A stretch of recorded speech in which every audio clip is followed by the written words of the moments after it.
All right, guys, today's topic of discussion is going to be the phones. Guys, I can't emphasize enough how important it is to be a beast at the phones.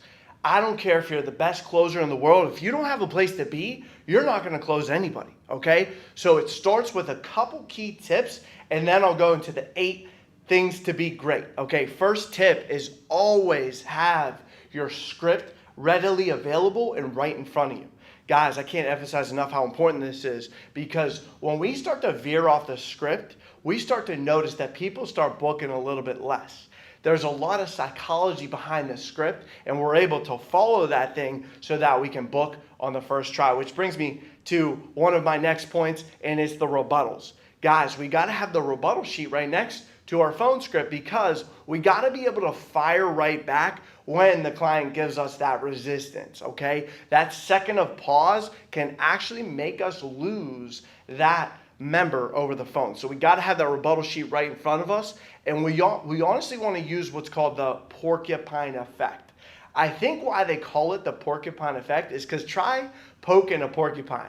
You'll see that you'll get poked right back. So when they give us that little objection or whatever they have in their mind, we got to be able to fire right back with a rebuttal and then get right back on the script. Okay, keep it quick, keep it concise, and keep it simple.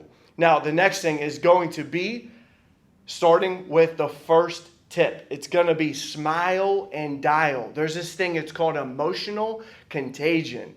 Whatever you feel, you're going to be able to transfer that feeling to them. If you're excited, they're going to be excited. If you're nervous, they're going to be nervous to make a decision at the end. So make sure we master that emotional contagion and always smile when we dial. The second thing is rule number 8 of the playbook when it comes to scheduling. Rule number 8 is always book on the first try. Guys, this is so vitally important, because if we don't book them on the first try, the chances of us booking them the second time around goes down dramatically, goes down drastically. So we have to make sure that we book them on the first try. The third thing is going to be busy, important, control. Guys, if you look at a police officer, guys, they come up to the car, they say license and registration.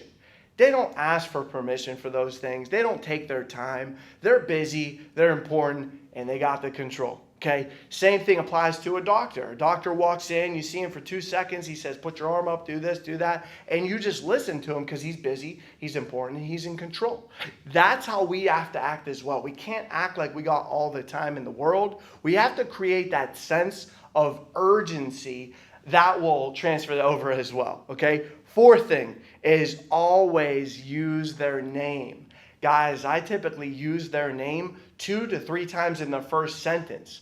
Actually, if you look into How to Win Friends and Influence Others by Dale Carnegie, you're going to see that he says there's no better word in the dictionary than someone's name.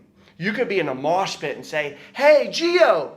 And someone's going to look over because that's their name. They love hearing their name, okay? But we don't want to start the script and say, hey, may I speak to so-and-so? Hey, may I speak to Joe? Or hey, may I speak to John? You want to just say, hey, John, right? That way you got that dominance, you got that control. You almost take them off guard by using their name. They think it's one of their friends or maybe a family member that's calling them. You don't want to just say, hey, may I speak to so-and-so, because they're going to mentally put you into a file cabinet, and it's going to be, hey, this is the telemarketer file cabinet, or this is, hey, wait, this is Gio. I've never heard him before, right? They're going to put you in their own type of file cabinet, all right? No, one that's never been there before. So that's huge, super important. Use their name throughout.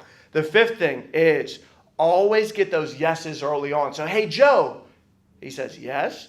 You say, hey, Joe, this is Giovanni with American Income. We handle some of the benefits through the team series. How are we doing today? Good. Now, when we verify the information, we'll say, hey, you wrote down this. Hey, your date of birth is this. They're saying yes.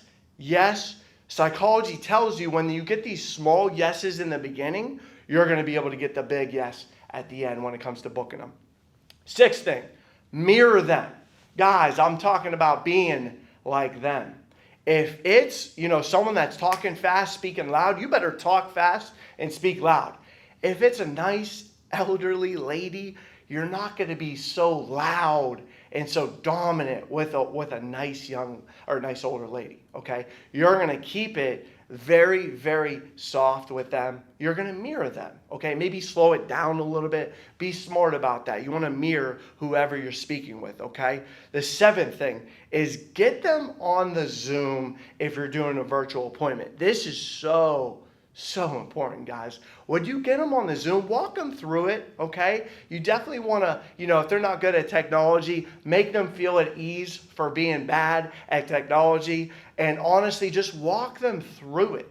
Make sure they understand it, because it'll take actually one little frustration or one thing for them to make an excuse to not sit with you during the Zoom meeting, okay? So walk them through it, get them on the Zoom. When you're booking them, there's something about getting them on the Zoom, them seeing you, you seeing them. You're kind of eliminating all the technical difficulties for that day, so that tomorrow's meeting is going to go a lot quicker, easier, and smoother. And also, trust is the biggest asset that a salesperson has. That builds instant trust, because now they've seen you. Now they know you're a real person, not a robot or something like that. So this eighth thing is going to be the last thing. It's so important, guys.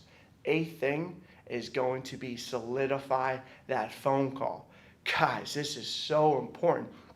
You can go through the whole thing and not solidify and them no-show you. This will increase that show ratio. How frustrating is it when you book a lot of appointments and at the end of the day, you only sat with one person? To set ourselves up for success, we need at least 3 to 4 sits a day to ensure at least one enrollment a day. So for us to increase our show ratio, what we need to do is make sure we solidify at the end. I always say something like this. I say, guys, real quick, and I slow it down, I emphasize, I make sure they understand the time frame, and also Joe, Mary has to both be there. So I'll say something like this. I'll say, guys, do you see any reason why you and Mary would not be there anytime between 6 and 7 for tomorrow, Tuesday, the 22nd?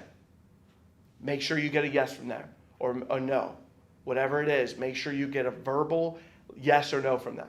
If they say, no, I don't see any reason, perfect. Because if I put you on, that does mean another member, guys, that has been waiting on us cannot be seen. So I just got to make sure that's 100% going to work for you and also your wife, Mary, anytime between 6 and 7, right? Okay.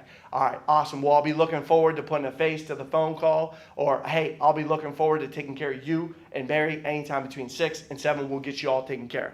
And then lastly, don't say thank you. They should be thanking you at the end of the day. All right, guys. Thank you for listening in and tuning in. I'll see you guys next time.